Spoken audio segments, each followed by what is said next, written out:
So I just realized what my note said. It says when it all completely ended. So, you know, I was I was still dealing with DID at this point. And I remember I was at City Walk, right? And I was waiting. I was homeless at the time, and I was I was there because my husband was at work and I didn't drive. So I was there because I didn't have anywhere to go. So, and he got off work at sometimes 2 in the morning.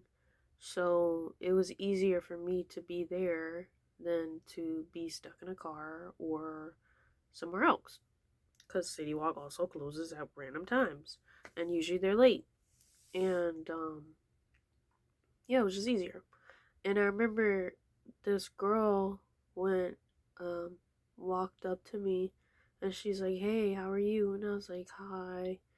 And she told me that she basically was from another country and she had never been there, and she offered to like go to a park or like go stand in the area, and I was showing her like around, and then I realized that she really does not know how to deal with crowds, and she did not know how to deal with being around like other people in crowds, because some people, it's a different type of space when you're in crowds in Florida, especially because in Florida people don't care and you gotta cut people off. So I'm cutting people off, and I'm like, where's she at? Cause she basically spent the day with me, and like in the park, and we were just eating food and walking around, right, and talking about like life and stuff. And she got lost. I would look when we got to like the destination we were supposed to go to, and she wouldn't be there. And then I would look behind me, and she would just be like stuck in a crowd looking scared. And I was like, oh man, like this person needs to be protected, because that was my nature. That was my personality's nature. Like if there's like a fawn in the forest, they were gonna save the fawn. So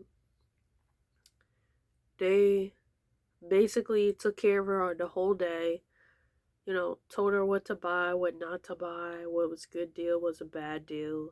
And when I basically went to live back in the car to go to sleep that night, they had a conversation amongst themselves that was just like, Lord, if we was gay, we would have to do this all the time, because like the the the type of, I guess, gay people we were attracting were people that were more effeminate.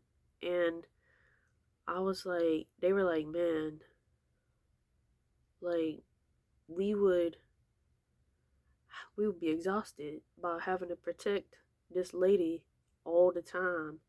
And then you gotta think about work, life, all that stuff. Like, and then they just was like, yeah, we can't, that ain't the lifestyle for us. That's basically how my personalities ended up not being gay no more. So I really want to make the joke that they were delivered. Anyway, but yeah, shout out to old internet. And yeah, that's how my personalities ended up not being gay. I personally have never dated a woman or really had women crushes. Um, like I can admit when people are attractive, but I don't. I've always had a like analytical thought process when it comes to attraction and to emotional stuff. So that wasn't something that really was on my mind. But my personalities personally just, I had a lot of differing opinions, and they also had a lot of issues with agreeing, obviously, because there were like 27 different people, and there weren't many that were very similar in mindset other than being an anxious attachment. And they would argue about the people that they wanted to date, whether it was a guy or a girl. And sometimes they would break up with each other's people and block the person and then not tell each other. And then they would find out by realizing that the person was blocked or that the person doesn't talk to them anymore.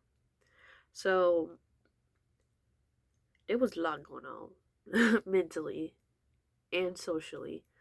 And yeah, I'm happy to be one person. Very happy, very thankful, very appreciative of therapy and our Lord Jesus Christ. So, God bless you, God keep you, God be with you, and have a good day.